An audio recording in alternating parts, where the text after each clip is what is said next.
Disclaimer: you do not need an antibiotic every single time you get the flu, and here's why. Respiratory infections can be caused by a number of things: viruses, bacteria, fungus, or even parasites. You only need antibiotics when your respiratory infection is being caused by a bacteria. And this is why self-medication is so dangerous, because taking antibiotics for a viral flu or any other type of flu that is not bacterial is exposing yourself to what we call drug resistance, because antibiotics do not work against viruses, antibiotics do not work against fungus, and antibiotics do not work against parasites. Antibiotics are specifically for bacteria.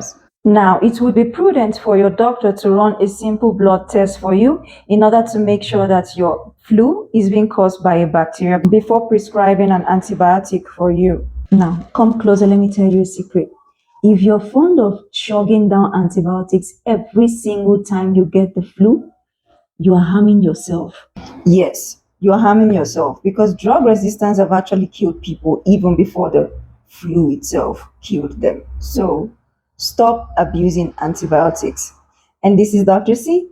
Thanks for watching. Like, subscribe, and share to others to help. See you in the next video.